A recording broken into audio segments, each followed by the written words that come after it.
El sistema digestivo. La función principal del sistema digestivo es preparar los alimentos, poniéndolos en condiciones de ser usados para el crecimiento y conservación de las estructuras del organismo y para la producción de diversas formas de energía.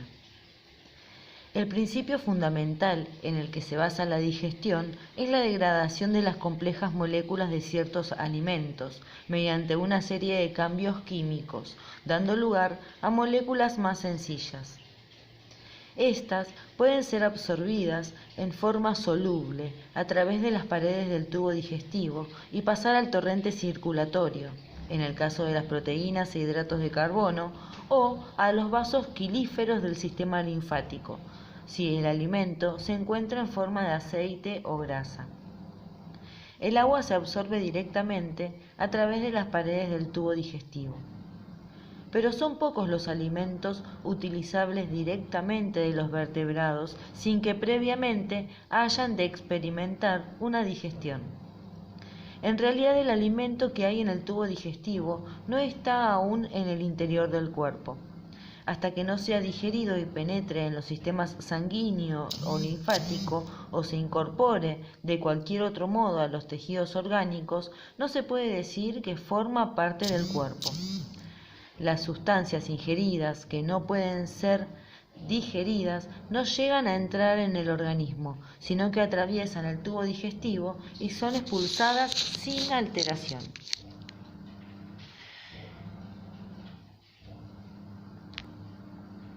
Estructura general. En todos los vertebrados, el tubo digestivo o recto alimenticio es complejo, es decir, que tiene es completo, es decir, que tiene un extremo la boca y en el otro el ano. La mayor parte del epitelio del tubo digestivo es de origen endodérmico, pero las regiones de entrada, boca o estomodeo, y de salida, canal anal y proctodeo, están tapizadas por epitelio de origen ectodérmico. En el tubo digestivo completamente desarrollado no hay ninguna zona definida que indique el contacto original del endodermo con el ectodermo. En general, el estomodeo original termina en la región inmediatamente posterior a los dientes, pero la extensión del proctodeo es variable e indefinida. La cavidad original del cuerpo, o celoma, en los vertebrados se divide en distintos grados según las diferentes clases, de lo que resultan cavidades como la cavidad pericárdica, en la que se encuentra el corazón, las cavidades pleurales, entre las que están los pulmones, y la cavidad peritoneal, dentro de la que se encuentran las diferentes vísceras abdominales. En las clases inferiores solo existen las cavidades pericárdica y pleuroperitoneal, e incluso en algunas de estas se encuentran comunicadas por un canal pericardio-peritoneal. Dentro de la gran cavidad peritoneal o pleuroperitoneal, según el caso, la pared del cuerpo está revestida por una membrana lisa y reluciente, el peritoneo parietal, cubriendo la superficie del tracto digestivo. En esta región está el peritoneo visceral. Tanto el peritoneo parietal como el visceral se conectan a lo largo de la línea media dorsal de la cavidad del cuerpo por el mesenterio dorsal, el cual en realidad es una membrana de 2 capas que se continúa dorsalmente con las 2 mitades del peritoneo parietal. Las relaciones de estas 2 capas se indican en la figura 9.1. En los reptiles y mamíferos, el mesenterio dorsal es continuo, pero en los anfibios y las aves se vuelve discontinuo. Durante el desarrollo se presenta por lo común un mesenterio ventral que conecta el tracto digestivo con la pared ventral del cuerpo, pero luego desaparece con rapidez. En algunas regiones, una porción del tracto digestivo se conecta con un órgano adyacente o parte de él por medio de los restos que persisten del mesenterio ventral, a los que se llama omentos o ligamentos. Las paredes de la mayor parte del tracto digestivo está formada por 4 capas o cubiertas celulares principales: serosa, muscular, submucosa y mucosa. La capa serosa externa o peritoneo visceral rodea casi por completo aquellas porciones del tracto que se encuentran dentro del celoma. Esta capa no existe en la región del esófago, la cual es extracelómica. Las células de la capa serosa descansan sobre el tejido conjuntivo blando.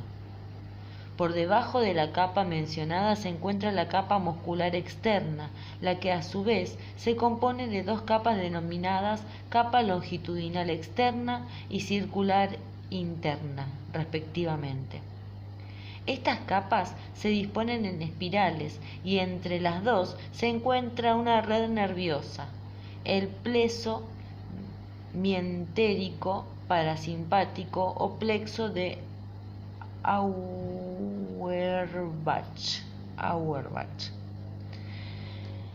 Enseguida, por debajo de la capa circular, está la submucosa, que se compone en su mayor parte de tejido conectivo denso y fibras elásticas.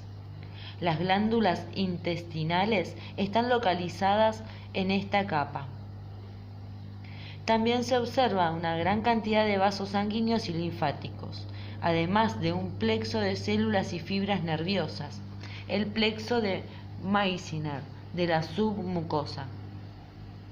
También se presentan algunas células ganglionares del sistema nervioso parasimpático, pero las fibras nerviosas que se encuentran aquí son en su mayor parte fibras postganglionares del sistema nervioso simpático, las cuales surgen del ganglio mesentérico superior. La mucosa o capa más interna del tracto digestivo se compone de 3 regiones o capas. Inmediata a la submucosa se encuentra la muscular de la mucosa, Muscularis mucosae, una delgada capa de fibras musculares lisas y de tejido conjuntivo elástico que consiste en capas internas circulares y externas longitudinales. Por debajo de la mucosa muscular se localiza una capa de tejido conjuntivo peculiar, la lámina propia de la mucosa. Esta se encuentra revestida por una membrana basal que sirve de apoyo a una simple capa de células epiteliales cilíndricas, el epitelio superficial. Las capas musculares están regidas por el control involuntario del sistema nervioso autónomo, del que forman parte los plexos de Auerbach y Meissner. La contracción de las fibras musculares lisas ocasiona la peristalsis, la cual impulsa las materias alimenticias a lo largo del intestino, y los movimientos pendulares y de segmentos que no impulsan el alimento, pero que son útiles para amasar y mezclar completamente el bolo con los jugos y las enzimas digestivas. Solo se encuentran fibras musculares estriadas o voluntarias en los extremos del tracto digestivo. El tracto digestivo está adaptado de manera admirable para cumplir con sus funciones. Sus paredes contienen músculos que al mismo tiempo homogeneizan su contenido y lo impulsan. Cuenta con glándulas que secretan ciertos líquidos y enzimas necesarias para que tengan lugar las reacciones químicas apropiadas. Las delgadas paredes celulares del epitelio circundante están adaptadas para la absorción, y la generosa dotación de vasos sanguíneos y linfáticos no solo asegura el adecuado nutrimiento del tejido del tracto en sí, sino que sirven también como la ruta por medio de la cual las sustancias digeridas llegan hasta el hígado, donde se dan algunas modificaciones metabólicas. De allí van a todas las partes del organismo. En los vertebrados, el canal alimenticio se divide en varias secciones que son en orden: la boca, la faringe, el esófago, el estómago, el intestino delgado, el intestino grueso y cloaca. La cloaca es una cámara común a la cual desembocan el intestino y los conductos urinarios y los canales reproductivos. Existe una cloaca en los estados adultos de las aves, reptiles, anfibios y muchos peces, aunque su ausencia es notable en los teleósteos, quimeras, polipterus, esturiones y otros. No se presenta cloaca en los adultos de los mamíferos, con excepción de los monotremas y el pica. Sin embargo, en los mamíferos superiores se presenta una cloaca durante un cierto tiempo en la vida embrionaria y en el desarrollo. Un derivado de la cloaca embrionaria es el recto, que conduce al ano.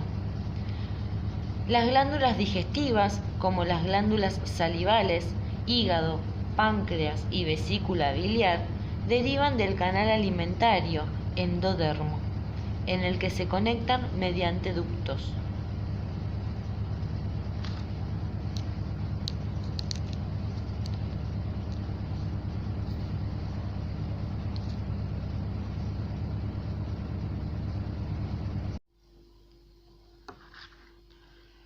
Boca y estructuras anexas. Se recordará que la boca primitiva, o estomodeo, que se desarrolla en los primeros estados de la vida embrionaria, está revestida de ectodermo. Es importante recordar también que las diversas estructuras relacionadas con el estomodeo son de origen ectodérmico, o al menos están cubiertas con estructuras derivadas del ectodermo. En Amphioxus, en el extremo anterior de Amphioxus, hay una estructura infundibular denominada capuchón oral, que está bordeada de numerosos cirros tentaculiformes. La cavidad que hay dentro del capuchón oral es el vestíbulo, el cual no es homólogo de la cavidad bucal de las formas superiores. La verdadera boca está localizada en el ápice del vestíbulo. En las paredes del capuchón oral hay varias estructuras lobulares provistas de cilios, los cuales forman el llamado órgano acarreador o del torbellino. Detrás de este hay un velo membranoso que lleva en su centro la abertura bucal y que posee varios tentáculos velares. Ciclóstomos. En los ciclóstomos hay un embudo bucal en el extremo anterior. Está rodeado por papilas pequeñas y numerosas. En las lampreas, el epitelio del embudo bucal está provisto de abundantes dientes córneos, no homólogos con los verdaderos dientes de las formas superiores. En el ápice del embudo se encuentra la abertura bucal, a través de la cual se proyecta la lengua. No poseen mandíbulas y la boca está abierta permanentemente.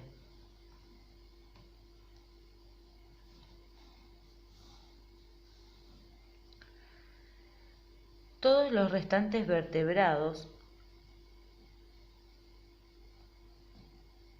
natos tomados. Todos los restantes vertebrados tienen mandíbula superior e inferior. Se agrupan en el subfilum natos tomados. El tamaño y forma de la abertura bucal varía en correlación con el tipo de alimentos que se ingieren y el modo de obtenerlo. A ambos lados de la abertura bucal pueden haber mejillas. Sin embargo, muchos natostomos carecen de mejillas y pueden abrir extraordinariamente la boca. Labios. Los bordes superiores e inferior de la abertura bucal se denominan labios.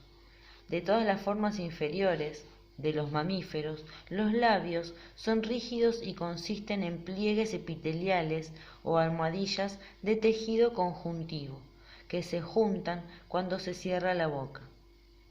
En los quelonios y aves, los maxilares están cubiertos por un duro pico córneo.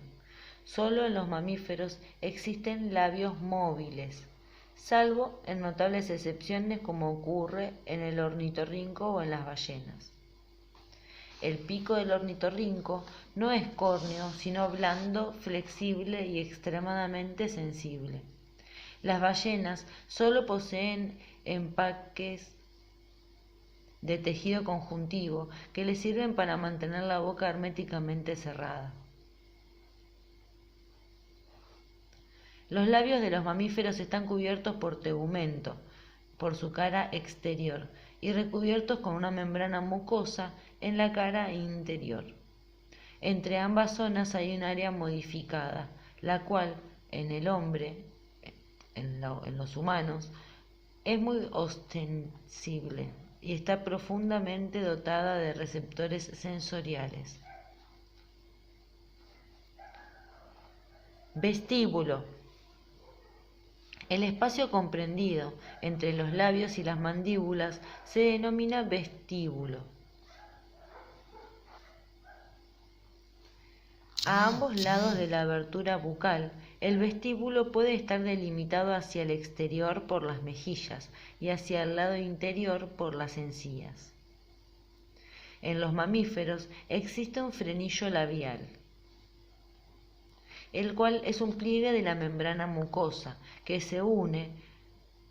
une la región media de cada labio con la encía o gingiva.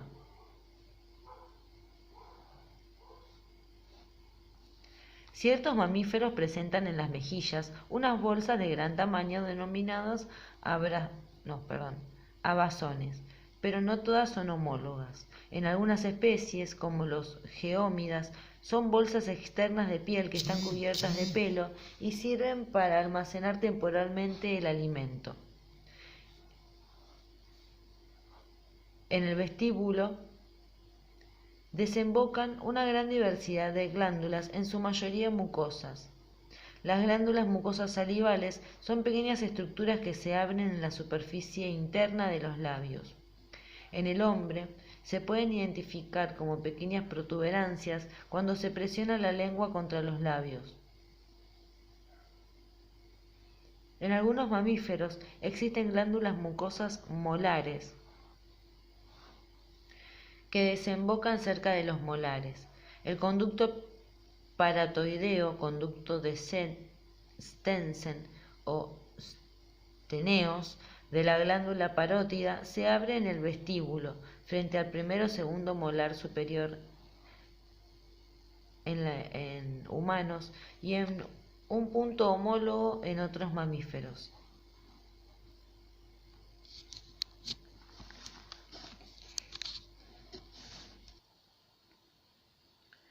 Cavidad oral.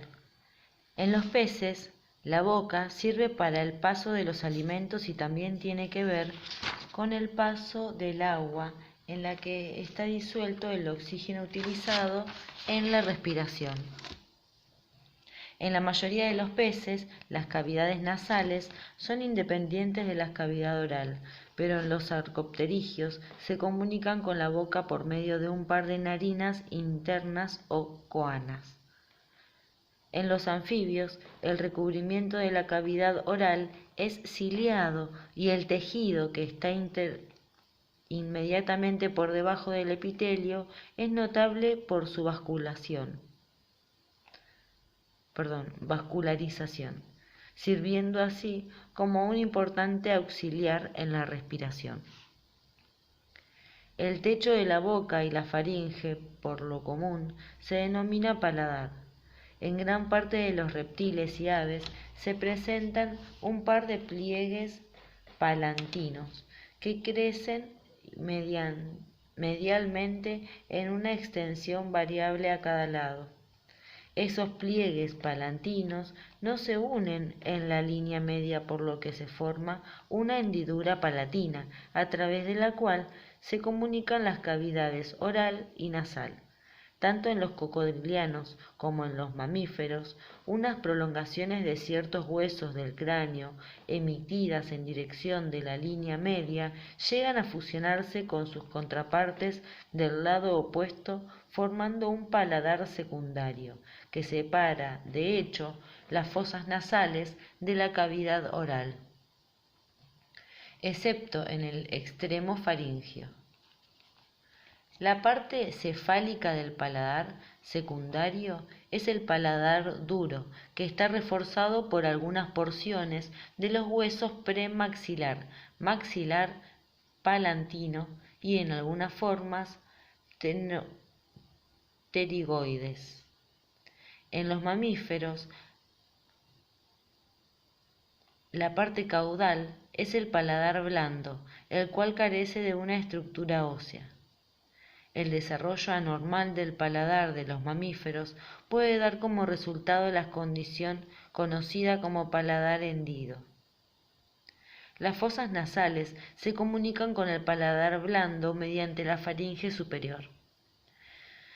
En humanos, el paladar blando termina en una protuberancia carnosa alargada llamada úvula, que cuelga del techo de la boca dirigida hacia atrás y abajo. Su función es cerrar los conductos nasales durante la acción de deglutir. En algunas formas se presentan unos bordes transversales en el paladar secundario llamados arrugas palatinas. Estas no son tan prominentes en los humanos como en los carnívoros, por ejemplo en perros y felinos. En varios vertebrados se encuentran dientes, tanto epidérmicos como verdaderos, a modo de crecimientos palantinos. Resulta conveniente mencionar, en este punto, la lámina córnea presente en la mandíbula superior de algunas ballenas, llamada ballena o también hueso de las ballenas. Se trata de capas córneas muy grandes, con frecuencia dimensiones enormes, que prenden en series desde los bordes de la mandíbula superior. Los extremos inferiores están muy ramificados y sirven para extraer del agua los organismos microscópicos con los que se alimentan las grandes ballenas. Esta lámina córnea está constituida por papilas cornificadas que se van uniendo entre sí. Glándulas de la cavidad oral.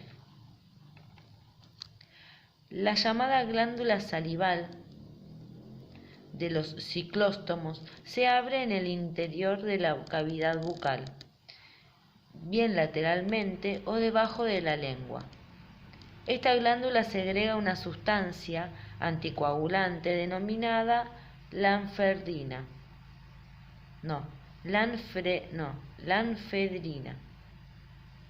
la cual facilita la salida de la sangre del animal atacado por la lamprea. Los peces y especies de anfibios de vida exclusivamente acuática no poseen más glándulas que unas simples células mucosas que vierten a la cavidad bucal.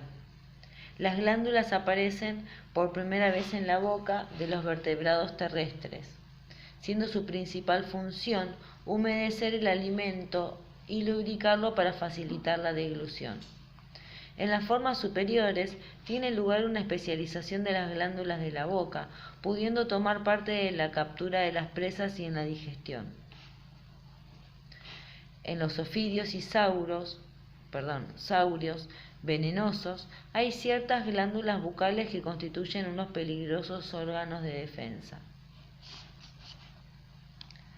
Anfibios.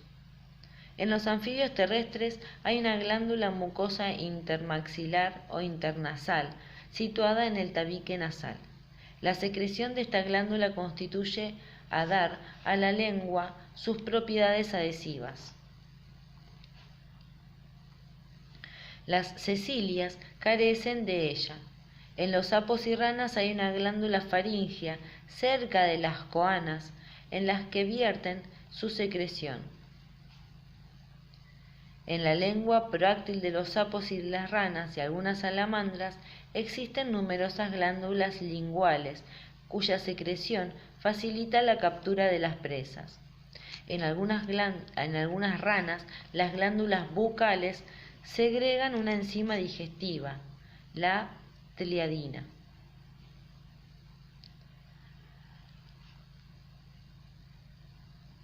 Reptiles. Las glándulas bucales de los reptiles presentan una localización mucho más definida que la de los anfibios. Existe una glándula palatina que es homóloga a la glándula intermaxilar de los anfibios. También existen glándulas linguales, sublinguales y labiales. En las serpientes venenosas, la glándula que segrega el veneno es una modificación de glándula labial de la mandíbula superior, el homólogo de las salivales parótidas de los mamíferos. Sus conductos desembocan en la cavidad o en el surco del colmillo venenoso. En el monstruo de Gila, único lagarto venenoso conocido, es la glándula sublingual la que produce la secreción venenosa. Esta sale por 4 conductos que atraviesan el maxilar inferior y desembocan en el vestíbulo, delante de los dientes acanalados. En quelonios marinos y cocodrilianos están muy poco desarrolladas las glándulas orales. Aves. En las aves existen glándulas sublinguales bien desarrolladas que se abren en la base de la cavidad bucal. Existen glándulas angulares, posiblemente homólogas a las labiales de los reptiles, que se encuentran en los ángulos de la boca. Numerosos grupos de pequeñas glándulas se abren aisladamente en el trecho de la boca. A las glándulas bucales de las aves se le ha atribuido la función digestiva, ya que en sus secreciones existe tialina.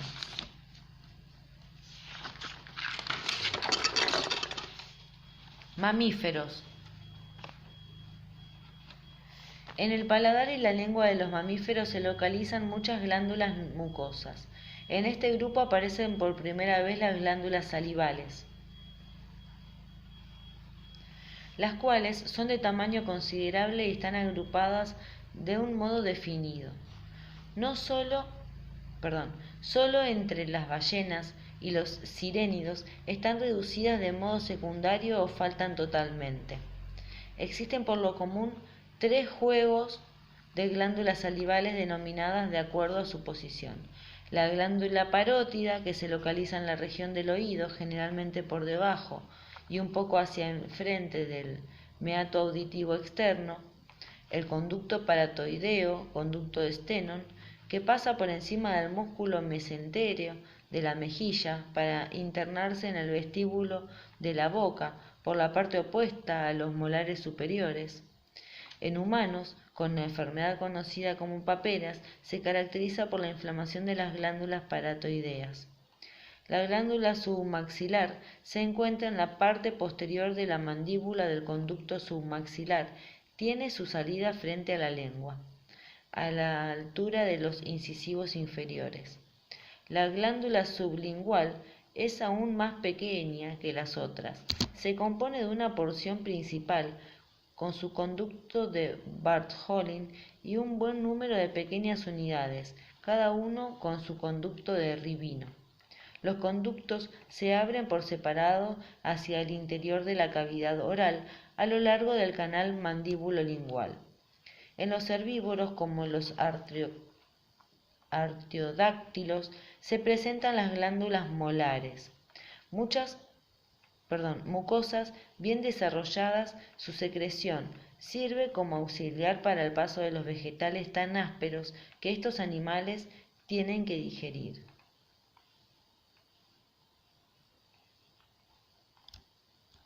Las glándulas orbitales de los cánidos son glándulas mucosas que tienen sus salidas hacia la boca casi a la altura del último molar superior.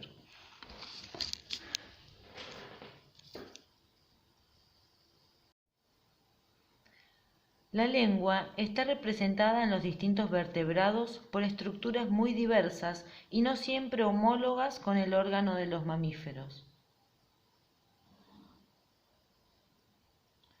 En ciclóstomos, la lengua de los ciclóstomos es una estructura muy especializada que no es comparable con la lengua de los vertebrados superiores. Está provista de unos dientes córneos que le sirven para desgarrar. Peces. La lengua primitiva de los peces es tan solo un pliegue carnoso que se desarrolla a partir de la base de la cavidad bucal, entre los arcos mandibular e hioideo. El arco hioideo suele prolongarse hacia el interior de este pliegue y le sirve de soporte. La lengua está desprovista de músculos y su movilidad, muy limitada, se debe solo a la variación de la posición del arco hioideo. Puede poseer receptores sensoriales.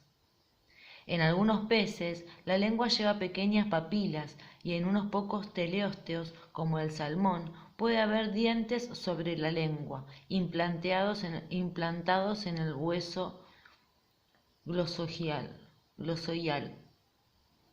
que une a los arcos hioideos de ambos lados.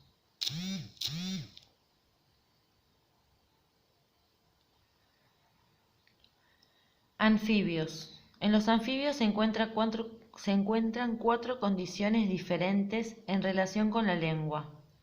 En los llamados sapos aglosos no existe lengua de ningún tipo, es una condición regresiva. En algunos urodelos, como Necturus, que son permanentemente acuáticos, la lengua difiere apenas de la de los peces. Otros anfibios tienen una lengua móvil que pueden proyectar hacia afuera de la boca y que les sirve para capturar alimento.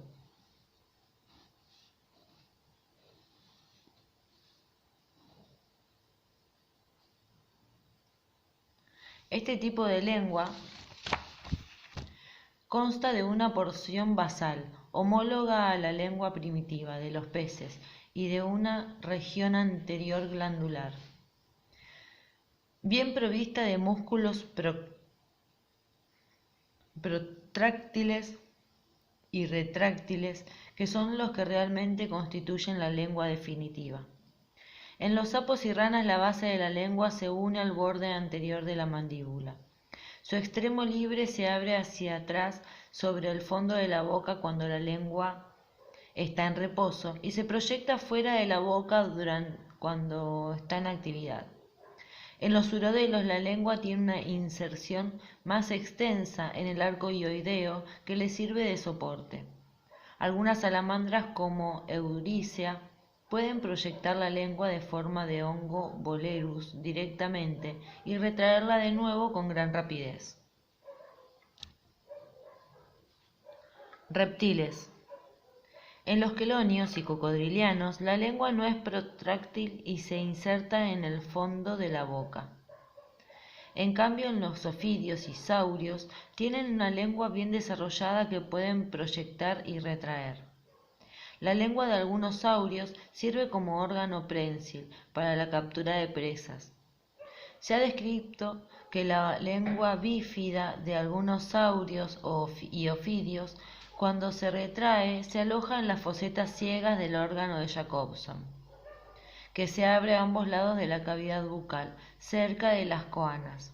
Este órgano parece ser una estructura olfatoria accesoria que le permite detectar sustancias químicas volátiles cuyas partículas se adhieren a la superficie de la lengua.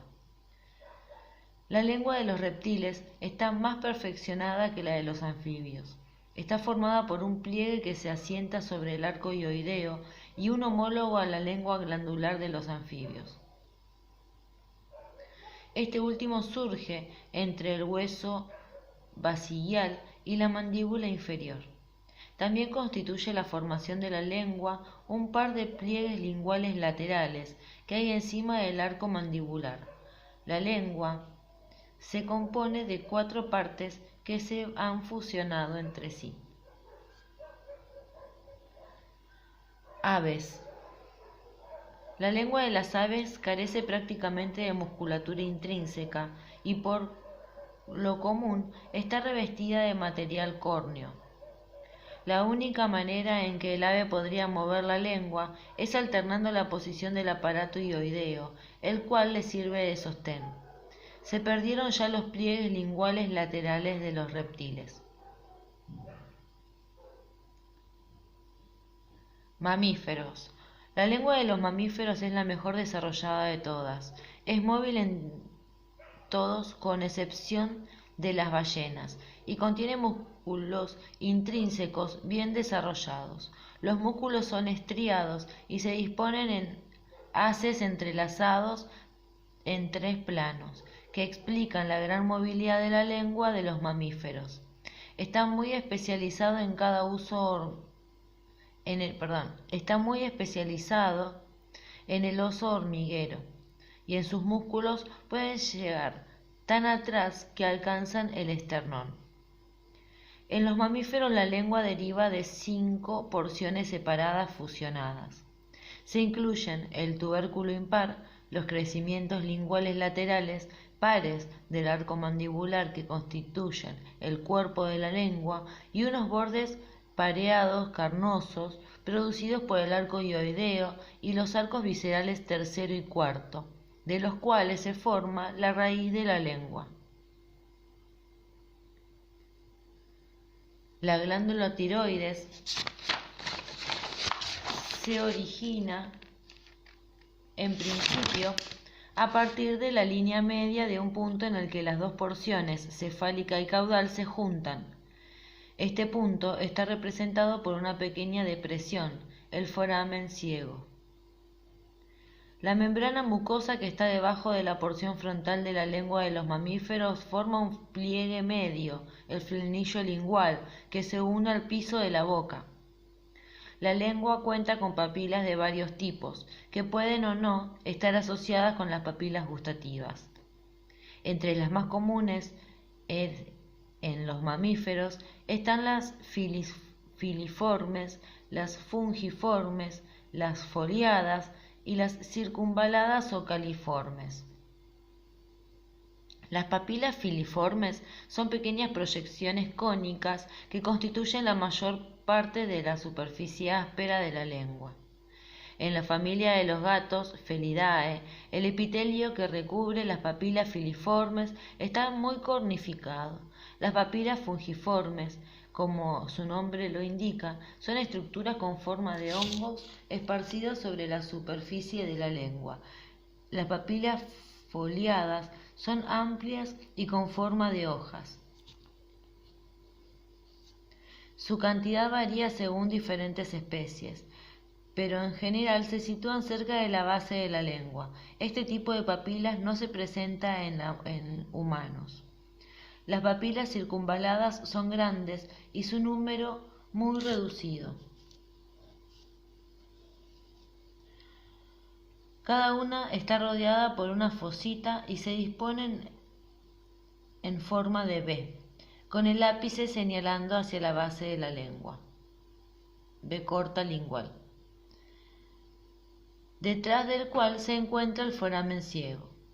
La lengua del perro es muy importante para mantener uniforme la temperatura del cuerpo, ya que elimina el exceso de calor mediante el jadeo. La lengua húmeda y profundamente vascularizada se hincha y cuelga fuera de la boca. El aire expirado con rapidez evapora la humedad de la superficie de la lengua enfriándola, lo que refresca al animal.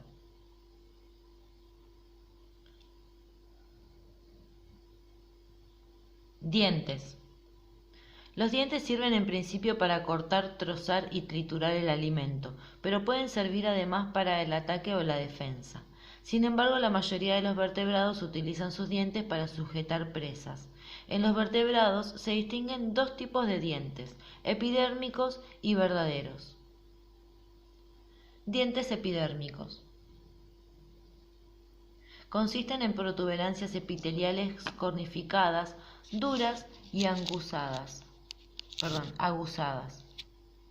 Existen solo en algunos vertebrados y no son homólogos de los dientes verdaderos.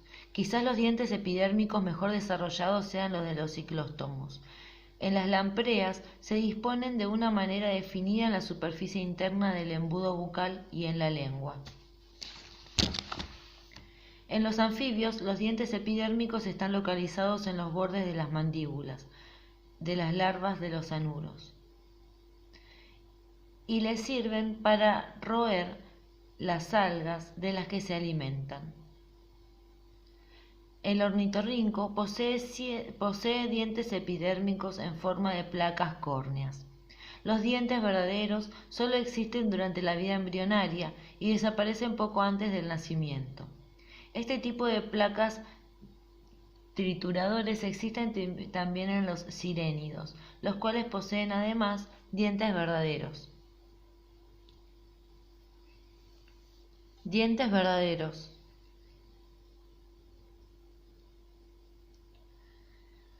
El resto de los dientes encontrados en los vertebrados están estructurados sobre el mismo plan general, aunque existen variaciones en la composición de la cubierta dura, brillante y translúcida de la superficie expuesta del diente.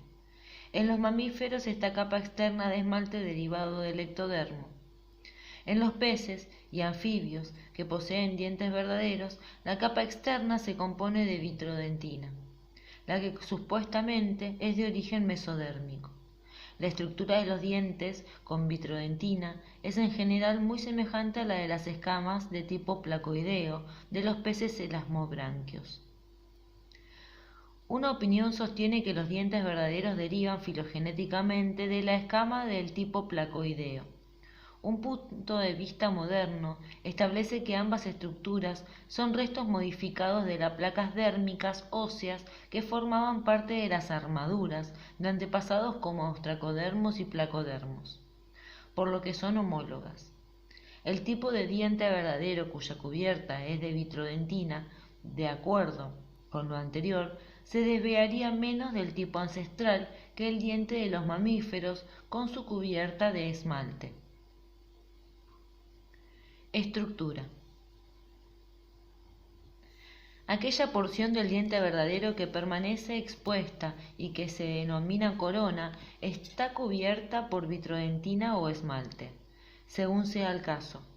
Por debajo de ésta se observa una sustancia no tan dura, la dentina, marfil, compuesta por un tipo particular de tejido conectivo calcificado.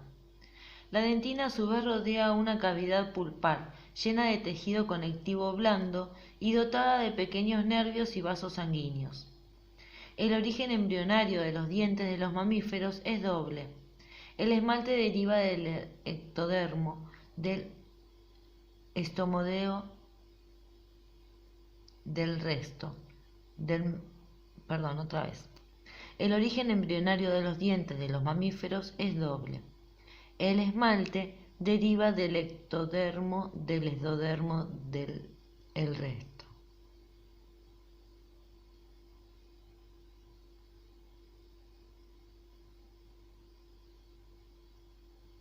Otra vez. El origen embrionario de los dientes de los mamíferos es doble. El esmalte deriva del ectodermo y del estomodeo del resto del mesodermo. Se supone que el tipo de diente cubierto por vitrodentina deriva totalmente del mesodermo, aunque se forma bajo la influencia de un órgano del esmalte proveniente del epitelio ectodérmico del estomodeo. En los mamíferos se origina una capa de estructura histológica peculiar, el cemento, alrededor de la raíz del diente, es decir, de la parte que está por debajo de la corona.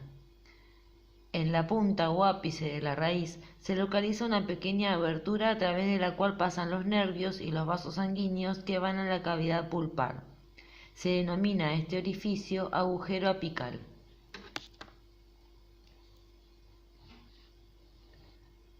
Reposición de los dientes. Con excepción de los mamíferos y algunos otros vertebrados, los dientes pueden reemplazarse el número indefinido de veces. Poliofidonte. En la mayoría de los mamíferos solo se desarrollan dos series de dientes, difidontes, pero en unos cuantos forman un juego de series únicas, monofidontes. Los dientes molares, persistentes en el hombre, no tienen sucesores, por lo que en realidad corresponden al primer juego de dientes. Localización de los dientes.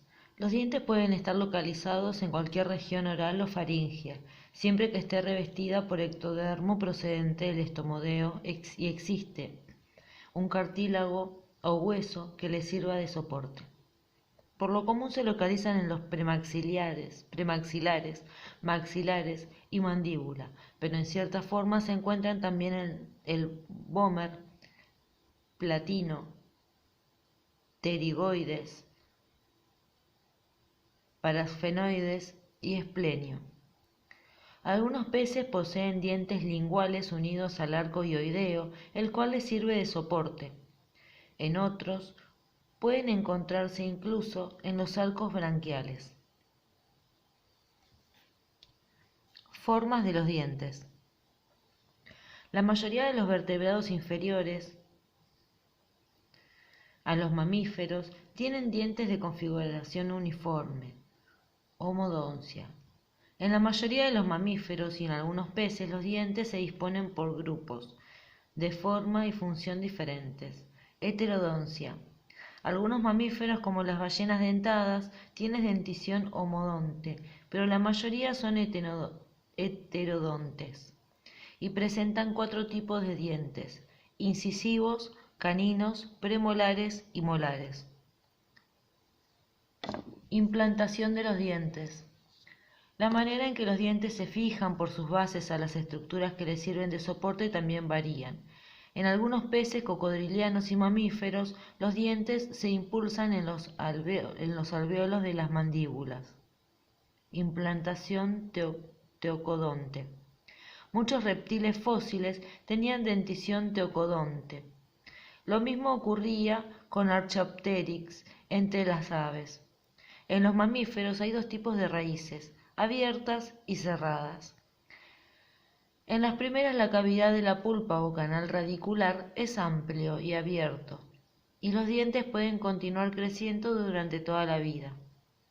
Pertenecen a este tipo los colmillos de los elefantes y los incisivos de los roedores y lagomorfos. En la raíz cerrada, que es el tipo más frecuente, el canal radicular es muy estrecho y sirve únicamente para el paso de los nervios y vasos sanguíneos, y los dientes crecen solo hasta que alcanzan su tamaño definitivo. En otros vertebrados, la implantación de los dientes es más sencilla. En los tiburones, pristes y rayas, los dientes no se insertan directamente en las mandíbulas cartilaginosas, sino que se implantan en la membrana mucosa, fibrosa y resistente que cubre las mandíbulas. En la mayoría de los vertebrados, los dientes están soldados al hueso subyacente, implantación acrodonta. En algunos peces y ofidios, algunos dientes pueden ser articulados y ceden a la presión, abatiéndose hacia la faringe, y solo cuando cesa la presión recuperan la posición primitiva mediante la acción de algunos ligamentos fibrosos. Otro tipo de implantación es la pleurodonte, en la que los dientes están unidos no solo al hueso subyacente, sino también a un reborde de modo de cornisa que hay a lo largo del lado interior del maxilar. Los dientes de implantación acrodonta y pleurodonta no poseen raíces y los nervios y vasos sanguíneos entran lateralmente en la cavidad de la pulpa. Anatomía comparada de los dientes. Ciclóstomos. Los ciclóstomos solo tienen dientes epidérmicos. Peces. Algunas especies de peces, como el esturión, caballito de mar y pez flauta signatus, carecen de dientes, al menos en el estado adulto. La dentición de la mayoría de los peces es polifiodonte, acrodonte y homodonte, pero muchos teleósteos y algunos elasmobranquios presentan dentición heterodonte. En algunas formas, como la barracuda, Amia glefino y otras, se da una implantación tecodonta. En los crosterigios fósiles y en el coelacanto viviente, Latimeria, existen los llamados dientes laberínticos, que constituyen un tipo primitivo. Por lo común los dientes de los peces son cónicos, pero en algunos son prismas triangulares deprimidos. En las quimeras y dipnoos se fusionan varios dientes dando lugar a estructuras en forma de placas que sirven para la trituración. La localización de los dientes varía con las especies, pudiendo presentarse en cualquier región de la boca o faringe donde haya huesos o partes duras. Anfibios. Con excepción de los dientes dérmicos de los anuros en estado larvario, los dientes de los anfibios son verdaderos. Los sapos del género bufo y del género pipa no tienen dientes. Las ranas carecen de dientes en la mandíbula inferior, excepto los miembros del género Amphignodonton.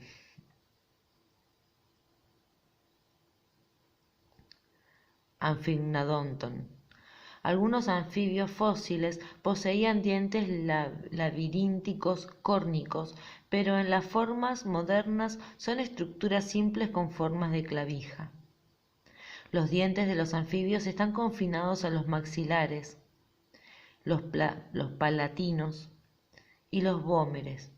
En unos cuantos casos incluso se presentan en el hueso paraesfenoides.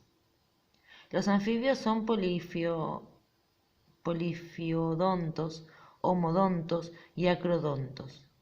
Una característica de los representantes modernos es un punto débil de calcificación que se localiza cerca de la base del diente.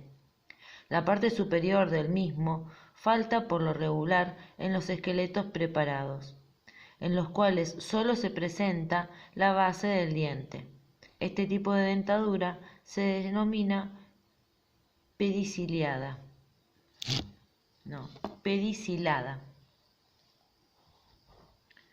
Reptiles. Los representantes desdentados de la clase Reptilia son los quelonios. En lugar de dientes, estos animales utilizan sus picos córneos, que son cortantes y fuertes. Algunos pterosaurios prehistóricos eran desdentados también. En otros reptiles los dientes se localizan en las mandíbulas, pero las serpientes y los lagartos pueden tenerlos también en los huesos pterigoides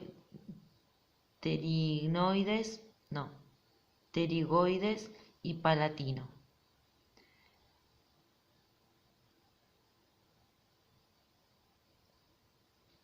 Fenodón representa dientes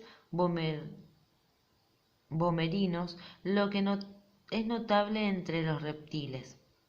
Este animal es monofiodonte, pero la mayoría de los reptiles cuentan con denticiones tanto polifiodontes como homodontes. Existe diversidad en cuanto a la forma de implantación dentaria. Las serpientes y los lagartos son acrodontes o bien pleurodontes. En varios reptiles ancestrales fósiles y en los cocodrilianos actuales se presenta la dentición tecodonte. Los extintos cinodontos o reptiles con aspecto de mamíferos tenían dientes heterodontes. Los colmillos venosos de ciertas serpientes son dientes maxilares especializados que tienen un canal o un conducto venoso. Los dientes frontales inferiores del monstruo de Gila Tienen canales similares pero en las superficies anteriores. Los dientes de los lagartos varían desde el tipo cónico simple o diconodonte o triconodonte hasta las estructuras grandes y aplanadas molariformes. No es poco común encontrar cambios ontogénicos en la forma de la corona de los dientes de los lagartos. En el extremo anterior de la mandíbula superior de los embriones de los lagartos y ciertas serpientes se presenta el llamado diente de la eclosión, el cual sobresale al resto de la dentadura y sirve al animal para romper el huevo coriáceo al hacer eclosión. Este diente se pierde poco después. En el fenodón, quelonios y cocodrilianos existe un diente epitelial córneo que cumple con la misma función. Se trata también de una estructura que, aunque es análoga del diente de la eclosión de los lagartos y serpientes, no es homóloga a este.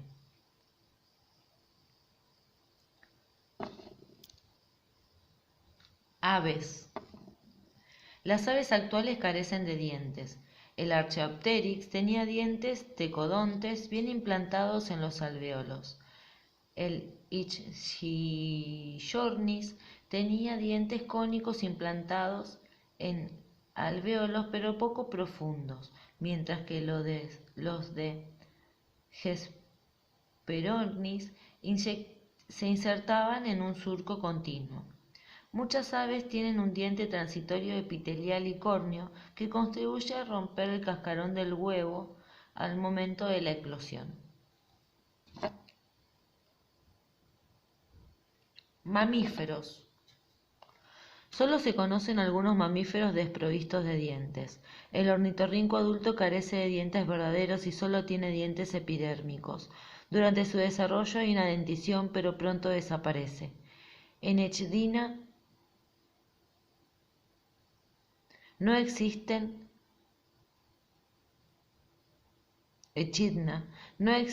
dientes en ningún momento. Los cetáceos misticetos carecen de dientes en el estado adulto. Lo mismo ocurre en algunos osos hormigueros. Los armadillos y algunas otras formas poseen dientes, pero son estructuras imperfectas, sin raíces ni esmalte. La implantación tecodonte es la más frecuente entre los mamíferos. La mayoría de los miembros de esta clase son difiodontes, es decir, que solo tienen dos denticiones.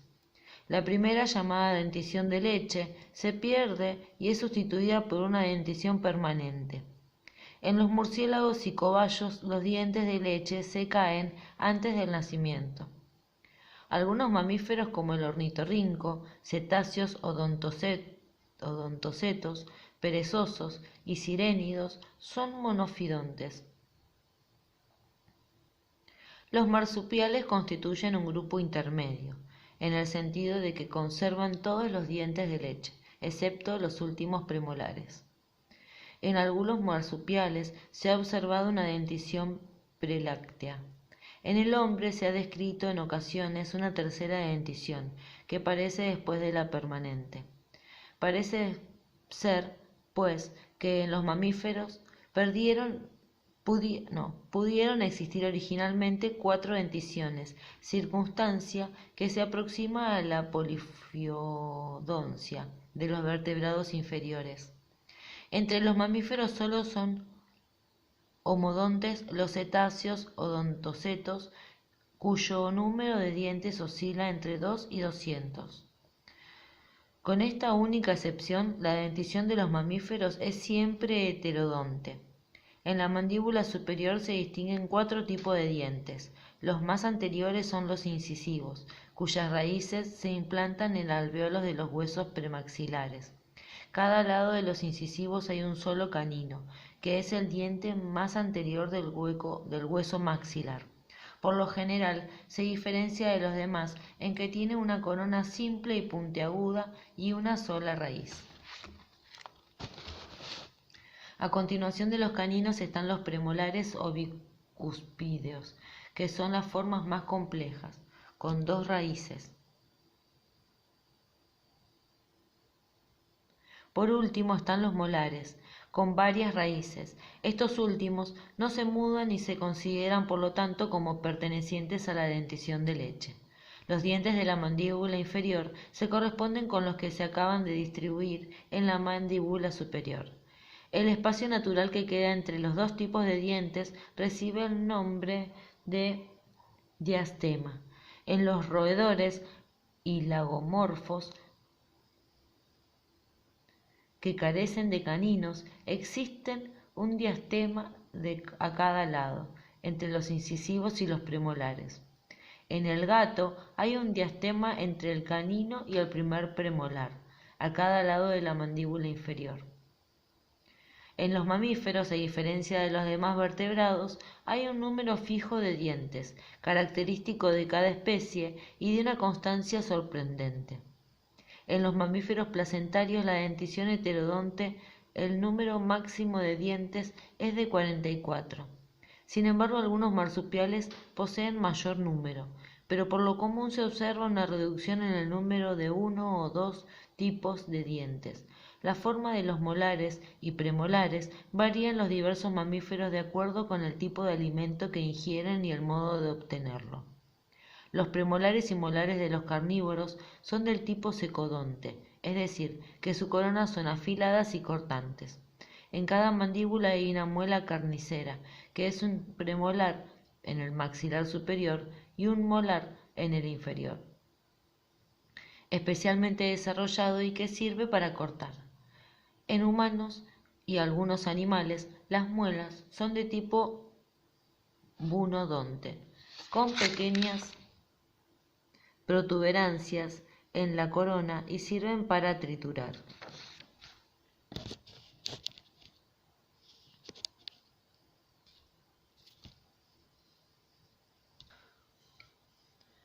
En el caballo, rumiantes y algunos otros, las muelas se caracterizan por la presencia de pliegues semilunares verticales de esmalte, que encierran áreas más blandas de dentina y con cemento rellenado los intersticios. Este es el tipo coleonodonte. La dentina, al ser más blanda, se desgasta más rápidamente y va quedando una superficie irregular bien adaptada para la trituración. En los elefantes existen enormes muelas trituradoras que pueden alcanzar hasta 35 centímetros de longitud y 12 centímetros de altura. Tienen un complicado sistema de repliegues y la dentina forma crestas transversales. Estas muelas son del tipo lofodonte. Hay ciertos tipos de dientes que, aunque no son muy frecuentes, merecen especial mención. Los llamados colmillos de los elefantes son incisivos con canales radiculares abiertos. Crecen continuamente a lo largo de la vida.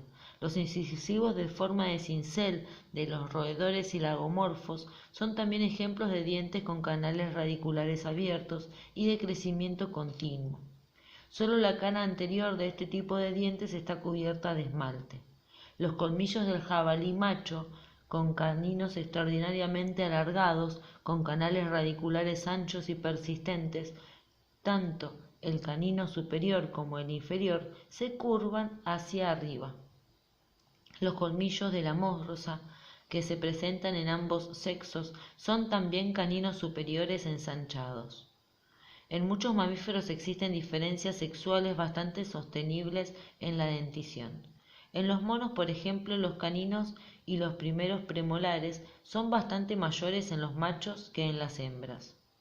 En monotremas son los únicos mamíferos ovíparos y también los únicos que poseen un diente córneo de la eclosión en el extremo de la cara que les sirve para salir del cascarón. Se han hecho muchas conjeturas acerca del origen de los molares y premolares, de estructura compleja, a partir del tipo cónico sencillo que se encuentra en la mayor parte de los demás vertebrados. Los incisivos y caninos presentan tan poca variación que no es necesario considerarlos aquí. La teoría generalmente admitida y que se apoya en numerosas pruebas paleontológicas establece que a partir de un diente cónico primitivo se desarrollaron los dos protuberancias o lóbulos, dando lugar a la llamada forma triconodonte. Más tarde, estos conos experimentaron un desplazamiento dando lugar a protuberancias cúspides, independientes, dispuestas, formando un triángulo, que es llamada protuberancia triple.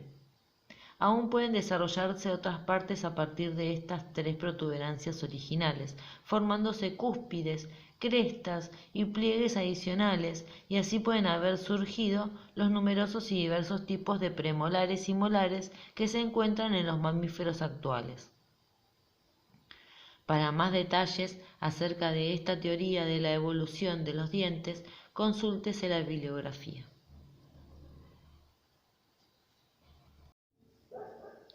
Lóbulos anterior e intermedio de la hipófisis.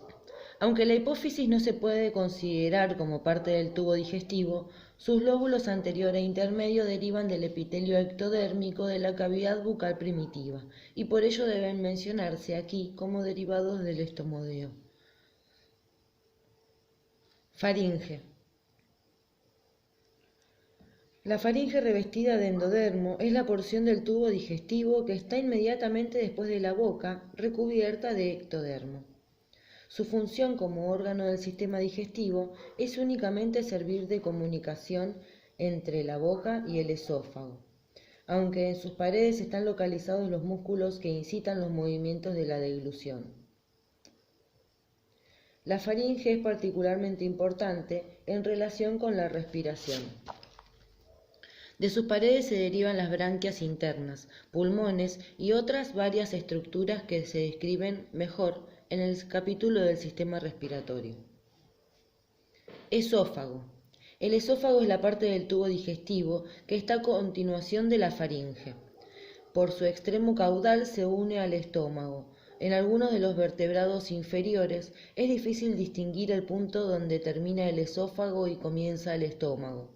La longitud del esófago está relacionada con la longitud del cuello. En general, la estructura histológica del esófago es similar a la del resto del tubo digestivo, excepto en que al no estar en el interior del celoma, no posee envoltura del peritoneo visceral. Además, la membrana de la mucosa que tapiza el esófago es un epitelio plano estratificado y no cilíndrico simple.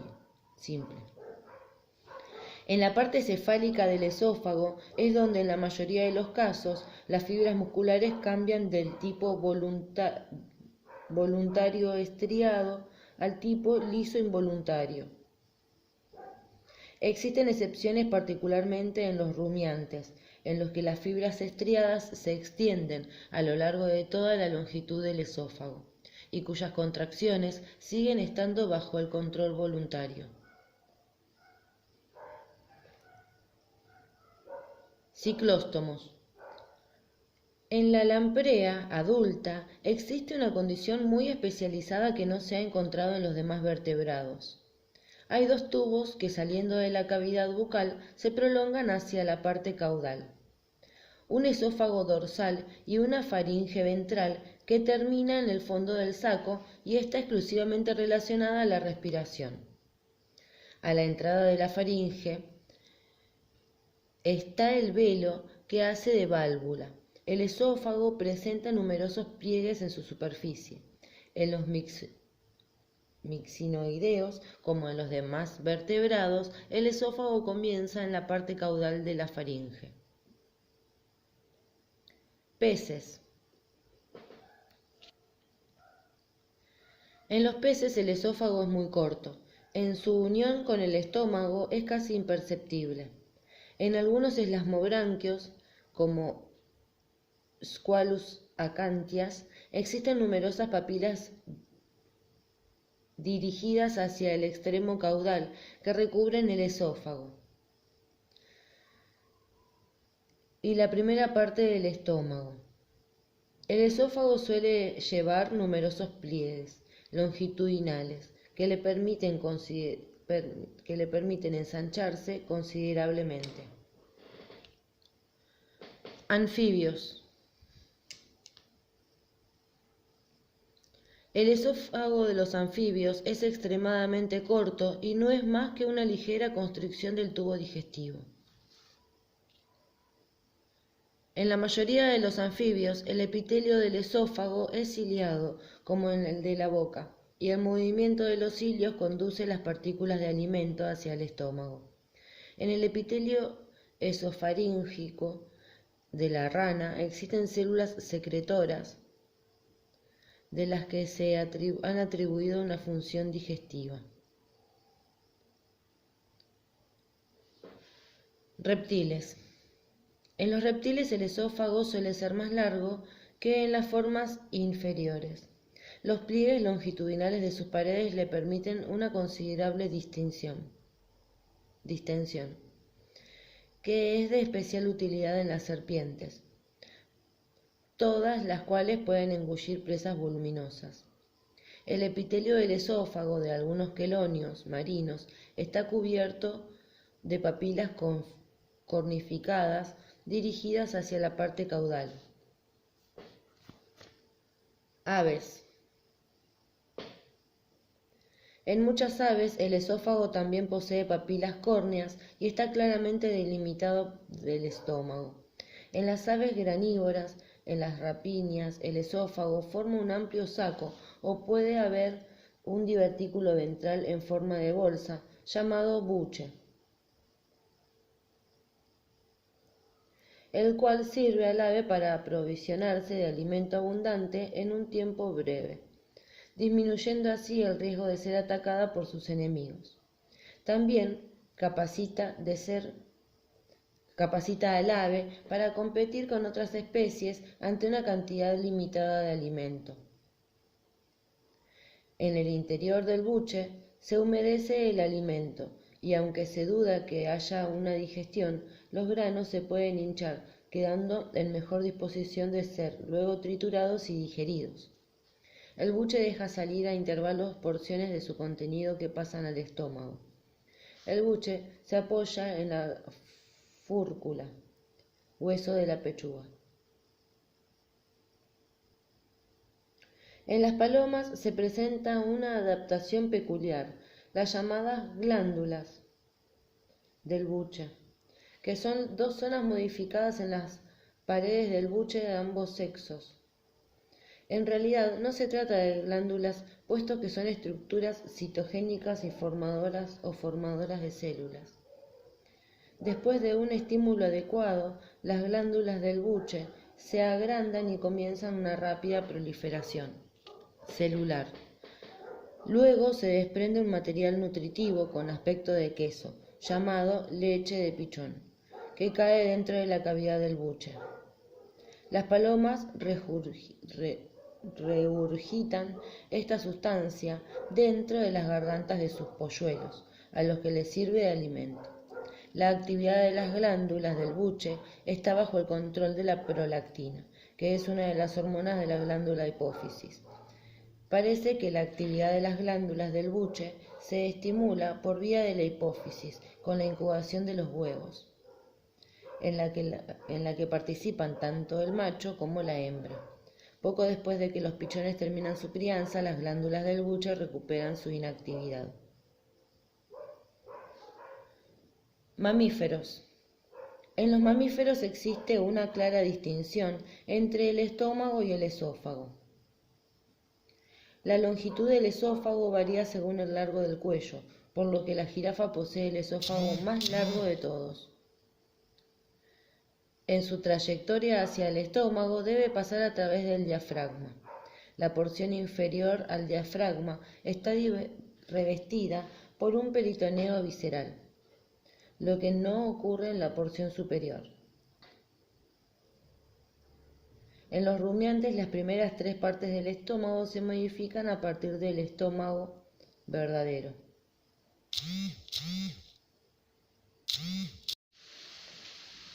Estómago. El estómago es fundamentalmente una dilatación del tubo digestivo para un almacenaje temporal del alimento. Solo en los casos en que su epitelio está provisto de glándulas digestivas es cuando, salvo excepciones especiales, se le debe llamar estómago verdadero. Al parecer, su función digestiva es la adquisición secundaria. La configuración del estómago está relacionada con la forma del cuerpo. En los animales alargados, como en las serpientes, se prolonga en sentido longitudinal. En cambio, en los que tienen cuerpo más ancho, ocupa una posición transversal. El extremo del estómago que comunica con el esófago es la región del cardias. La parte principal del estómago se denomina cuerpo. La región del píloro comunica con el intestino y termina en el píloro o válvula pilórica, que consiste en un pliegue de la membrana mucosa rodeado por un grueso esfínter muscular que regula el paso del contenido del estómago hacia el intestino. En la mayoría de los vertebrados, el estómago adopta una posición transversal y tiene forma de U o de J. La región del cardias está en el lado izquierdo del cuerpo y el píloro a la derecha. Quedan así formadas dos superficies o curvaturas, que son las curvaturas mayor y menor. La curvatura menor es ventral y la mayor es dorsal. En la región del cardias, el estómago presenta un ensanchamiento en forma de saco formado por una gran curvatura, que recibe el nombre de fundus. Las paredes musculares del estómago, particularmente de la región del píloro, se contraen de tal manera que mezclan o amasan el contenido. Las ondas peristálticas se originan cerca del cuerpo del estómago y pasan hasta el intestino a través de la región del píloro, obligando a avanzar el alimento. El ritmo y la intensidad de las contracciones peristálticas varía según el tipo y cantidad de alimento ingerido. Ciclóstomos. El estómago de los ciclóstomos está muy poco desarrollado y consiste en un ensanchamiento apenas perceptible del extremo caudal del esófago. Peces. En los peces apenas existe distinción entre el esófago y el estómago, y los pliegues longitudinales del primero pueden continuarse con el estómago. En cuanto a la forma del estómago se puede observar una variedad considerable. Algunos, como ocurre en dipnoos, quimeras y algunos teleósteos, son simples tubos rectos, sin ninguna función digestiva. En otros, como en Polypterus, se fusionan las regiones pilóricas y del cardias a lo largo de la línea de la curvatura menor, de modo que el estómago se presenta como un saco ciego. Los elasmobranquios poseen un estómago típico en forma de J. La región pilórica es más pequeña que la región del cardias. También otros muchos peces tienen estómagos de forma similar. Los teleósteos presentan una gran variedad en cuanto a la morfología del estómago, algunos tienen incluso epitelios ciliados.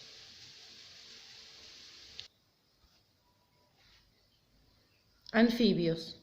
En las ranas la región del cardias es amplia, no existe fundus y la región pilórica es corta y estrecha. En algunas salamandras el estómago es recto. En todos los casos conocidos el estómago de los anfibios tiene función digestiva. Reptiles. En el estómago de los reptiles no se observan modificaciones notables. En los ofidios y saurios es alargado y fusiforme, en correlación con la forma del cuerpo del animal. Sin embargo, existe una clara línea de demarcación entre el estómago y el esófago. De todos los reptiles, los cocodrilianos son los que tienen el estómago más especializado. Una parte de él se modifica, formando una región muscular a modo de molleja. Aves. De acuerdo con la falta de dientes y la índole del alimento que ingieran las aves, el estómago suele estar adaptado para la trituración, habiéndose diferenciado en dos regiones. La primera, que es continua con el esófago, tiene un epitelio glandular que segrega jugos gástricos y se conoce como el nombre de proventrículo.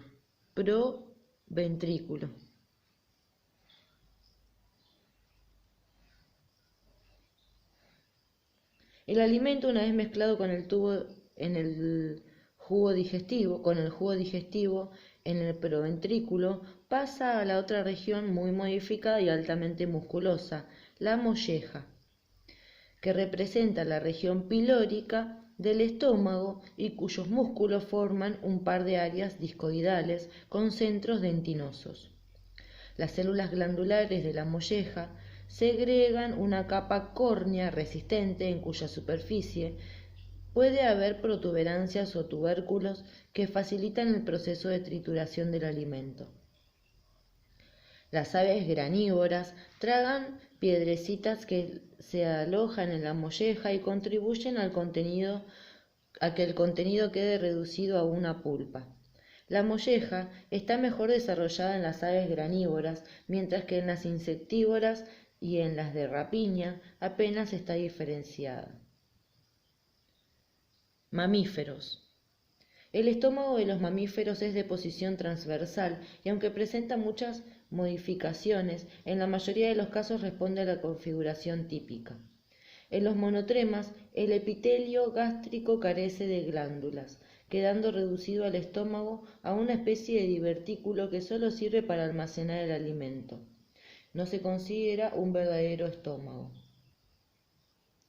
En el ornitorrinco, los dos extremos se fusionan a lo largo de la cobertura menor, de modo que el órgano se presenta como un amplio saco. En algunos monos, roedores y otros, hay un estrechamiento entre la región del cardias y la pilórica, y de aquí la denominación de estómago bilocular o en reloj de arena. Ocasionalmente se puede encontrar también en humanos como una anormalidad. El estómago de los mamíferos herbívoros es mayor que el de los carnívoros y suele estar dividido en 2 o más compartimientos. Los mamíferos rumiantes, los que mastican el contenido de la panza, son los que poseen el estómago más complejo. Constan de 4 cámaras: panza, redecilla, libro y cuajar. La panza o herborio es un compartimiento voluminoso con forma de saco que se llena rápidamente con granos, pasturas y otros vegetales cuando el animal se alimenta. En el caso del ganado se adiciona líquido y por medio de contracciones musculares se empieza y agita el alimento, el cual empieza a sufrir la fermentación bacteriana, completada por la acción de los protozoarios, en especial en el procesamiento de la celulosa, mientras permanece en la panza. El alimento de la panza pasa gradualmente a la redecilla o bonete o directamente al esófago y luego, junto con una buena cantidad de líquido, se regurgita hacia la boca. El alimento se denomina rumia o bolo alimenticio. La musculatura voluntaria del esófago hace posible lo anterior. Cuando el animal empieza a rumiar su bolo, pasa primero la mayor parte del líquido, el cual retorna a la panza. Cuando el bolo se masticó, se mezcló con las secreciones de las glándulas salivales, el animal lo traga otra vez y lo pasa a la panza nuevamente. Se forma entonces otro bolo, que se regurgita y el proceso se inicia una vez más. La mayor parte del alimento que se masticó completamente pasa del rumen a la redecilla y luego al libro, que es una cámara pequeña dotada de muchos pliegues longitudinales bien definidos en sus paredes. De aquí pasa finalmente al cuajar o estómago verdadero, que es la única cámara del estómago dotada de glándulas gástricas. El estómago de los camellos no es tan complicado puesto que le falta el libro. Algunos divertículos con forma de sacos llamados cámaras acuíferas, cuyas aberturas se encuentran con esfínteres, surgen de la panza y la redecilla. Estas cámaras contienen agua, que es agua pura, que es agua metabólica obtenida de alguna otra parte del cuerpo. Casi toda proviene indirectamente de la degradación del glucógeno, asimilado en los músculos, y de las grasas almacenadas en la joroba. El animal puede obtener hasta 30 litros de agua como resultado de los procesos de degradación de las grasas acumuladas solo en la joroba. Los estómagos de las ballenas y de los hipopótamos se dividen en varios compartimientos. En el canguro, la porción pilórica tiene muchos pliegues peculiares con forma de saco en sus paredes. La zona pilórica del estómago del murciélago vampiro, lamedor de sangre, Desmodus, se alarga con la forma de una estructura ciega que se llena de sangre cuando el animal se alimenta. Los detalles de la estructura histológica y la actividad secretoria del estómago son de considerable interés.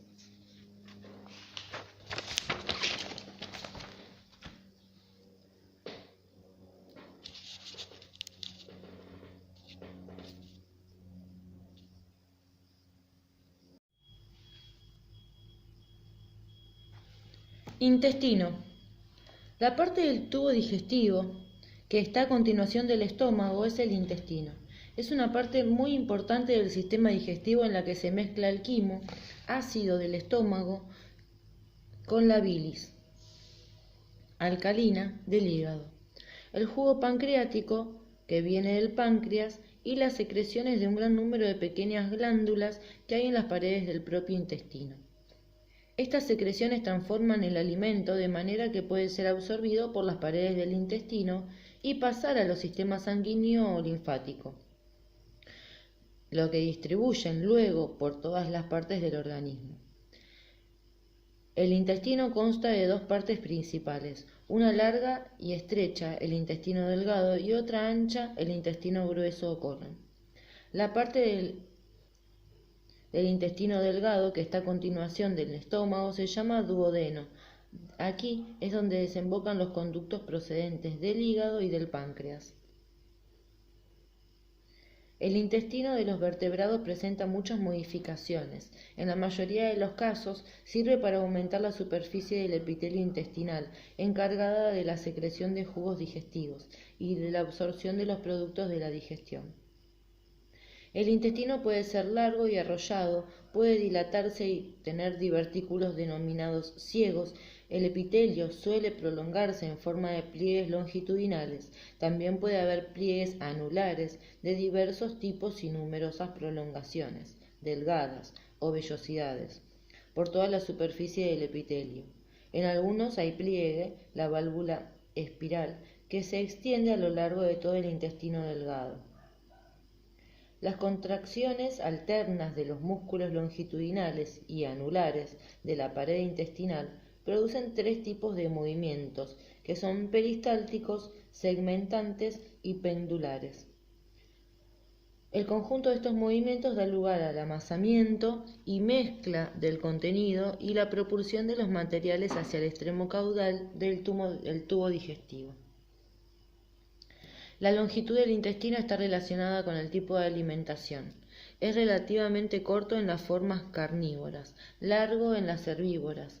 Esto queda claramente demostrado en la rana, que durante el estado de renacuajo es vegetariana y tiene un intestino largo y arrollado, y después de la metamorfosis se hace carnívora y su intestino es de menor longitud que en el del renacuajo.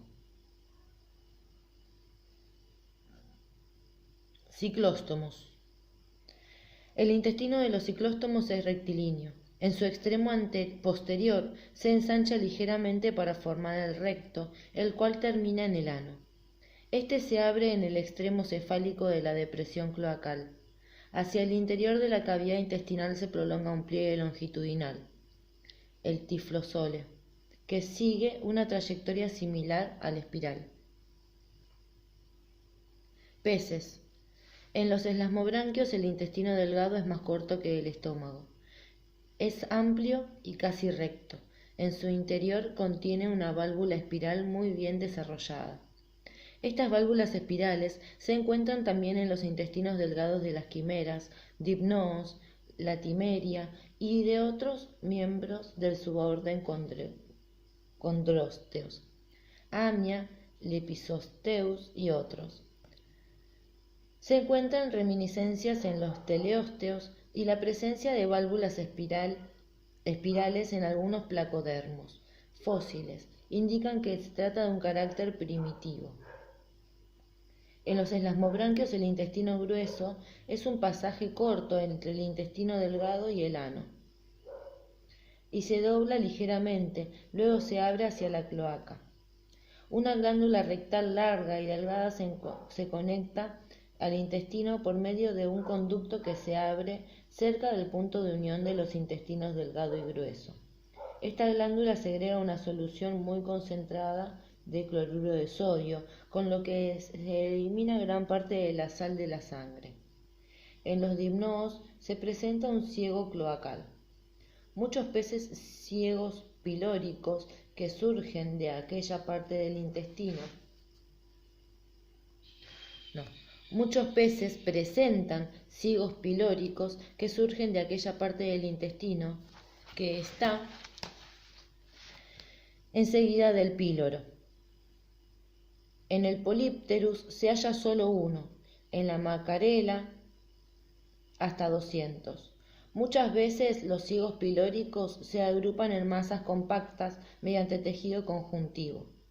La frecuencia de una válvula circular separa los intestinos delgados y gruesos. En algunos peces, como en los teleósteos, quimeras, esturiones, Polypterus, etc., el ano se abre al exterior, independientemente de la cloaca. En otros peces, presenta por lo común una cloaca vertedera. Cuando no existe cloaca, la porción final del intestino grueso se conoce como recto. Anfibios. El intestino de las cecilias no está diferenciado en regiones delgada, gruesa y presenta solo un ligero grado de arrollamiento. En las salamandras se aprecia un mayor enrollamiento y en los anuros esta tendencia es mucho más marcada. El intestino grueso de los urodelos y los anuros es corto, recto y claramente delimitado del intestino delgado y se abre en una cloaca.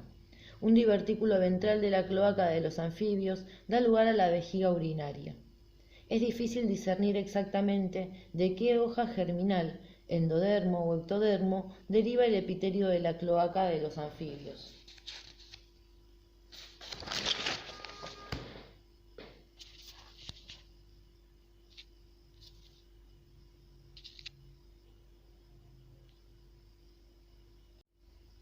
Lo más probable es que sea de origen endodérmico y entonces la vejiga de los anfibios sea homóloga de la de las formas superiores.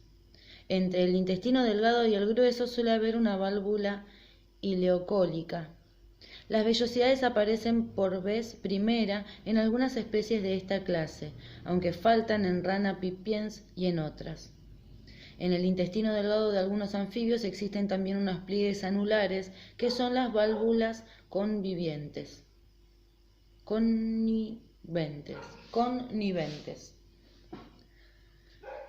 Reptiles.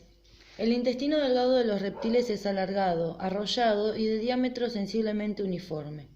El intestino grueso suele ser recto, de mayor diámetro y se abre a la cloaca. Hay una válvula ileocólica localizada en el punto de unión de las dos regiones del intestino. En este punto hay un ciego cólico, excepto en los cocodrilianos, los reptiles, por tanto, son los primeros vertebrados que presentan verdaderos ciegos cólicos. Aves. El intestino delgado de las aves presenta una clara tendencia de aumento de longitud. El intestino grueso es recto, relativamente corto y termina en una cloaca. El ciego cólico no existe en los loros, pájaro carpintero y algunas otras especies, pero la mayoría de las aves tienen una o dos de estas estructuras. En algunas aves, patos, gansos, pavos, avestruces, etc., los ciegos cólicos alcanzan un gran tamaño y en sus paredes puede incluso haber vellosidades.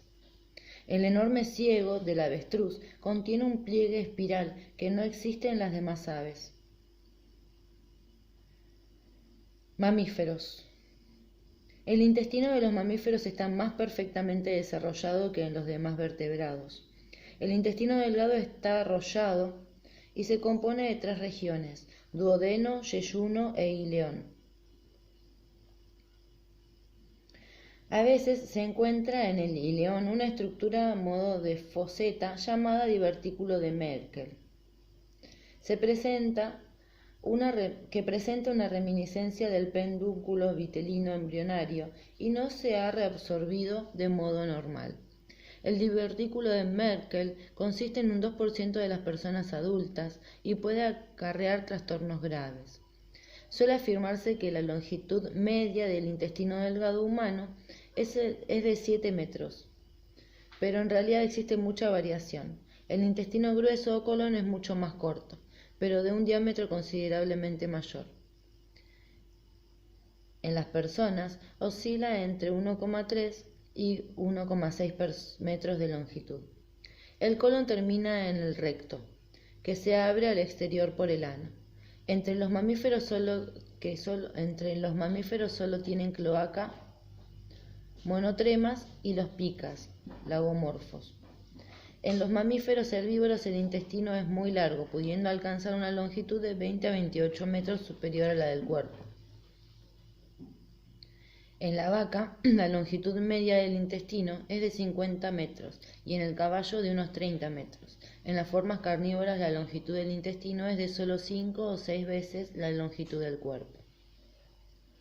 En la unión del íleon con el colon se encuentra la válvula ileocólica, a veces llamada ileocecal, que regula el paso del contenido desde el intestino delgado al grueso. En casi todos los mamíferos hay un solo ciego cólico que se encuentra junto con la válvula ileocólica. Algunos edentados tienen dos, pero solo es excepcional. La forma del tamaño del ciego es muy variable. Es pequeño en los murciélagos carnívoros, algunos desdentados y ciertas ballenas.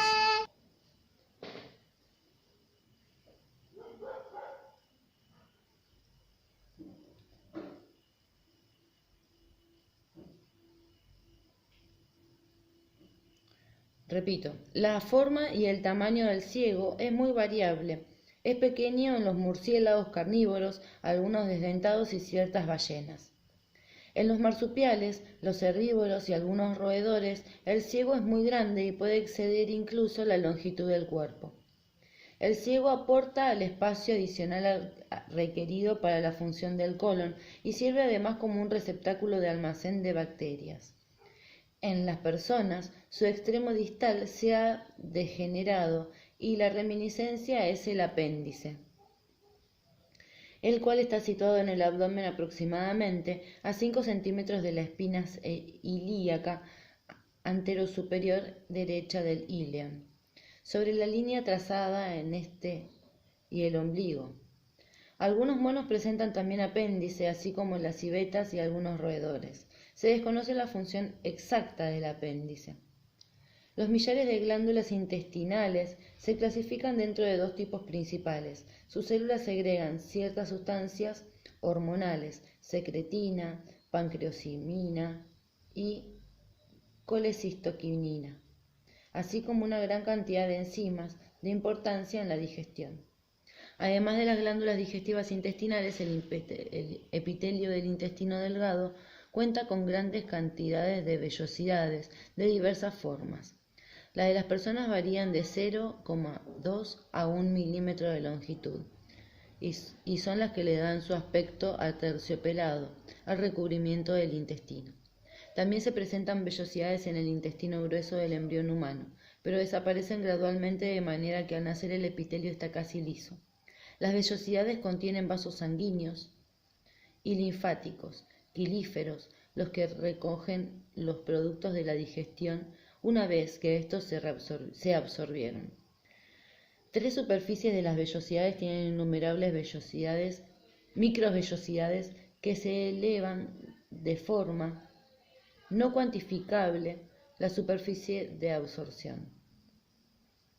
Los nódulos de tejido linfoide llamados placas de Peyer son grandes áreas del intestino delgado con forma oval, las cuales están más concentradas en la región del ileón, aunque en ocasiones se presentan en el yeyuno y el duodeno. Son áreas carentes de vellosidades. En los mamíferos se presentan varios tipos de pliegues de la mucosa intestinal.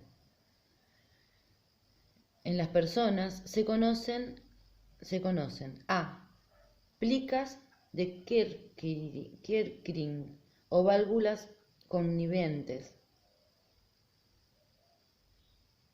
que son los pliegues circulares exclusivos del yeyuno y el ileón. Y B, plicas semilunares o pliegues de transversos internos del colon. C, plicas transversales en el revestimiento del recto. Las protuberancias del colon que se localizan entre las plicas semilunares se denominan guastras o abolladuras. En la región del canal anal se presentan varios pliegues longitudinales llamados rectales o de Morgagni. Derivados del proctodeo. Las estructuras derivadas del proctodeo son relativamente pocas en comparación con las que proceden del estomodeo. No resulta fácil determinar una línea de separación entre el epitelio endodérmico de la cloaca y el epitelio ectodérmico que tapiza el proctodeo. Aunque no todos los autores están de acuerdo, se admite que la vejiga urinaria de los anfibios, que se abre directamente en la boca, está tapizada de endodermo derivado de la cloaca y no del ectodermo derivado del proctodeo. La bolsa de Fabricio, que existe en la mayoría de las aves jóvenes, es otro derivado endodérmico de la cloaca que se suele considerar procedente del proctodeo. Durante el desarrollo establece una conexión secundaria con el proctodeo y se localiza en la cavidad general del cuerpo. Entre la columna vertebral y la parte posterior del intestino grueso. Al parecer funciona como un órgano linfoide durante los primeros estados del desarrollo, pero degenera a medida que el animal se acerca a la madurez sexual. En este sentido recuerda algo a la glándula del timo, otro órgano linfoide. Al parecer la bolsa de Fabricio es responsable de la formación de células relacionadas con la producción de anticuerpos y con ciertas reacciones contra las invasiones bacterianas. Ciertas glándulas cloacales que se utilizan principalmente en la defensa o en el cortejo sexual tal vez derivan de la invaginación del proctodeo, o sea del ectodermo.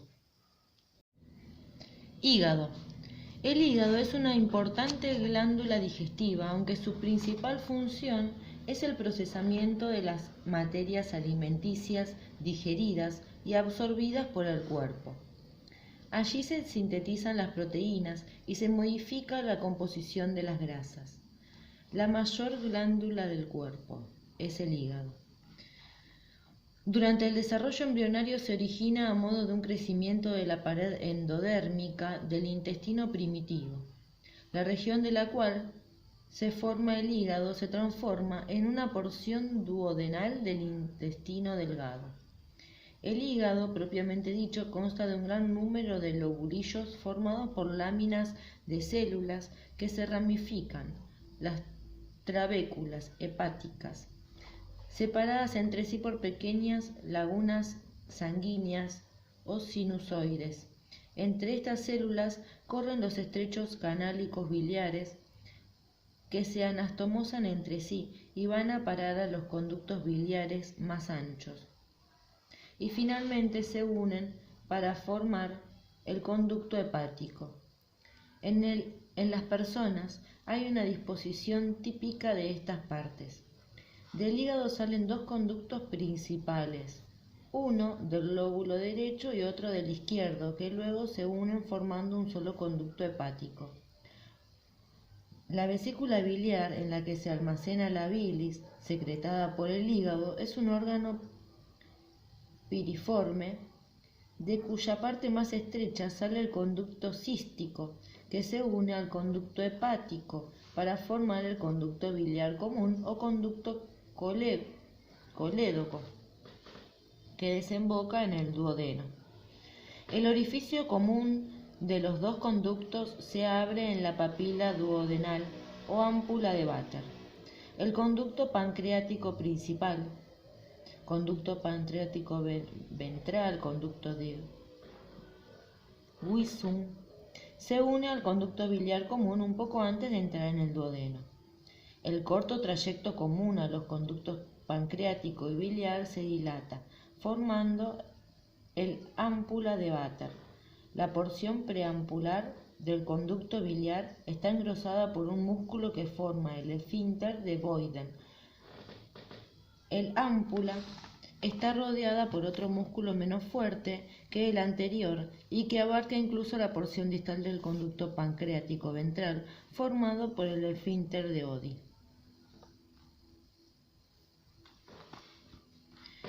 La sangre de los sinusoides proviene de la vena porta hepática, la cual pasa antes por el tracto digestivo y el vaso, por lo que transporta los productos de digestión hasta el hígado, en particular los carbohidratos y las proteínas. Esta sangre no está oxigenada, de manera de que la sangre oxigenada puede llegar a todos los órganos y alcanza el hígado a través de la arteria hepática, la cual es una ramificación de los principales vasos que se originan de la aorta dorsal.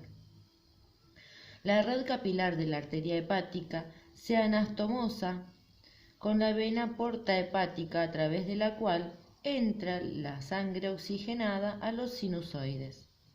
Muchas variaciones de la descripción dada se encuentran en los diferentes vertebrados y algunas de ellas se verán más adelante. La forma del hígado varía según la morfología del animal y se divide generalmente en lóbulos derecho e izquierdo. Por lo regular es mayor en las formas herbívoras en comparación con las carnívoras.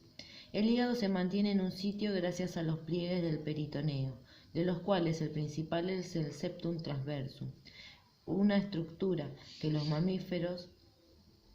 los mamíferos forma parte del diafragma.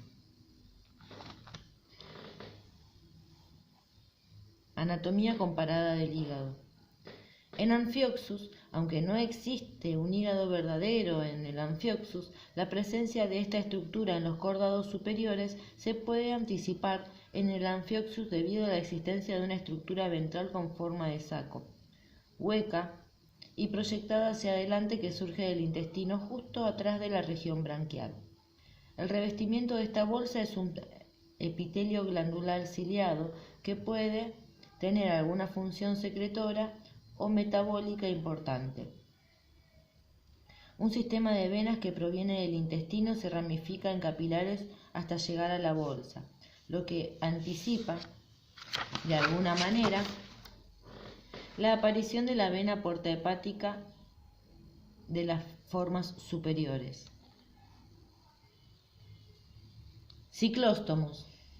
En el hígado de los ciclóstomos es extraordinariamente pequeño. En la lamprea presenta un solo lóbulo, pero en el pez bruja consta de dos, que es la característica más típica del hígado. Los conductos que parten de los lóbulos del hígado de los mixinoideos se abren independientemente de la vesícula biliar. En la lamprea adulta no existe conducto biliar ni vesícula biliar. Sin embargo, la larva Amnocetes posee ambas estructuras, las cuales degeneran durante la metamorfosis. Peces.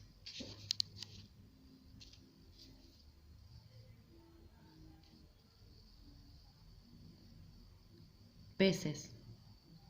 El hígado de los peces es lobulado y relativamente grande. Algunos tienen importancia comercial debido al aceite y a las vitaminas que contienen. En la inmensa mayoría de los peces existe una vesícula biliar. Solo unas pocas especies de tiburones carecen de ella.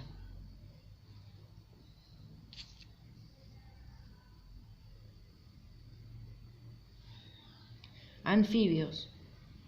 El hígado de los anfibios es grande en relación con el tamaño del cuerpo. Es lobulado y posee vesícula biliar. Reptiles. Los reptiles no presentan derivaciones importantes en la estructura del hígado. Si bien en los ofidios el hígado consta de un solo lóbulo alargado, todos los reptiles poseen vesícula biliar. Aves. El hígado de las aves suele ser lobulado, pero en muchos casos carece de vesícula biliar. En las palomas que no poseen vesícula hay dos conductos biliares que desembocan independientemente en el duodeno y cada uno posee un lóbulo hepático. Algunos autores aseguran que en las palomas existe una vesícula biliar transitoria durante el desarrollo embrionario. Mamíferos.